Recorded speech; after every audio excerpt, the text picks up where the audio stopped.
I posted this photo on Instagram a couple of weeks ago, and someone messaged me to ask whether having longer rides without fuel so that they bonked was a good idea. And I get the thought behind this.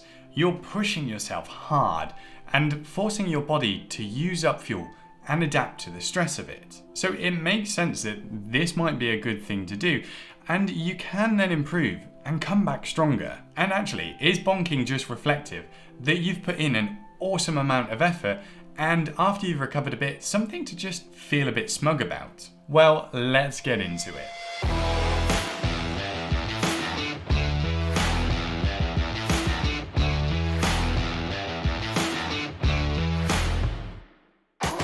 So hey everyone, if you're new here, then my name's James and I'm a sport and exercise nutritionist. I do videos to help you train and race better, so if you're interested in that, then click the subscribe button and the notification icon.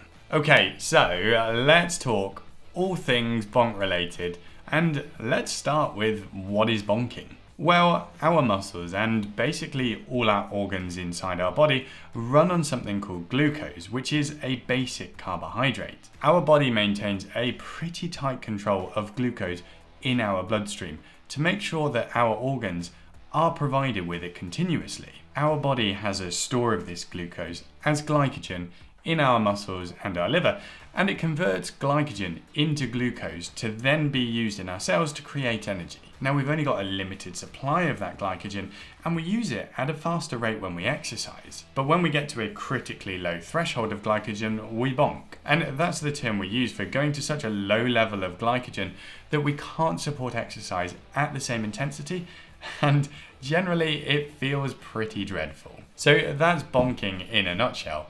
Running out of your stored carbohydrates and not being able to fuel your exercise. When it comes to moderate to high intensity exercise, if you're well topped up to start with, then you've got about 90 minutes worth of glycogen stored up to use. When we bonk, we get slower. There's no two ways about it. Think of it like a car.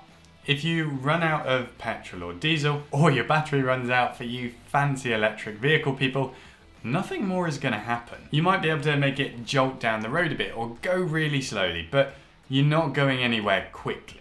You're going to have to refuel or recharge before you're ready to go again. And exactly the same is true for bonking. You're going to get slower and you're going to have to wait a bit until your systems are back online. So bonking is definitely bad for racing and performance, but let's bring it back to the topic of today's video and whether it's worth doing for training. The answer here is that no, it's not something that you should actively try to do. And in fact, it's something that you should actively try to avoid.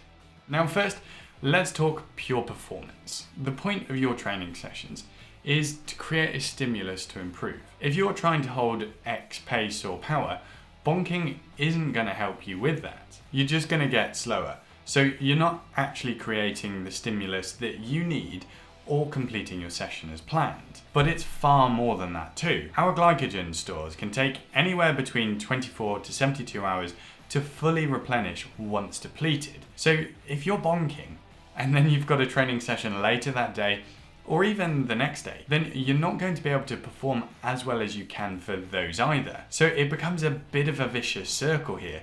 You ruin your first training session, that then impacts your next one, and you basically don't ever catch up or replenish your glycogen stores as a result, and your training suffers. But it's also important from a mental point of view as well. If you've bonked properly before, then you know that feeling which I'm talking about.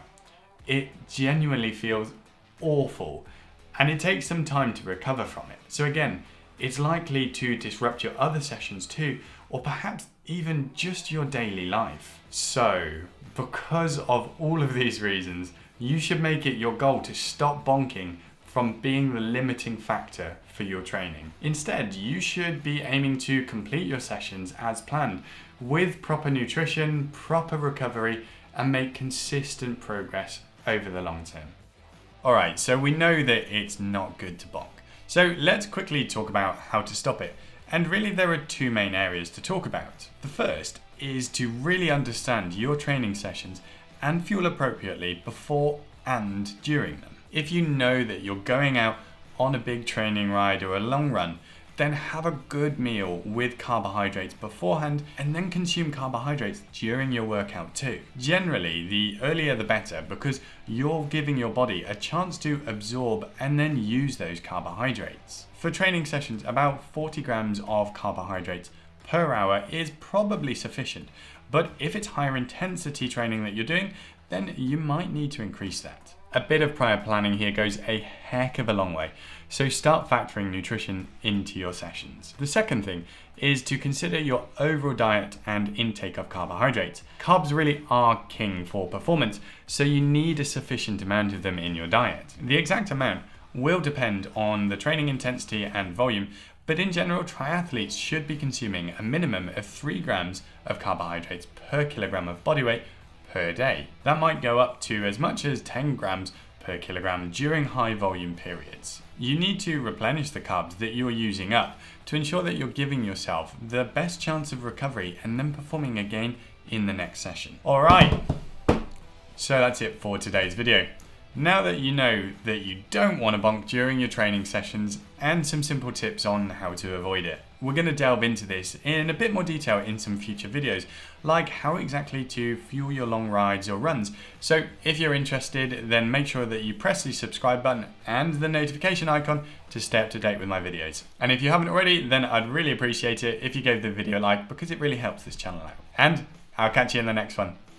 See ya.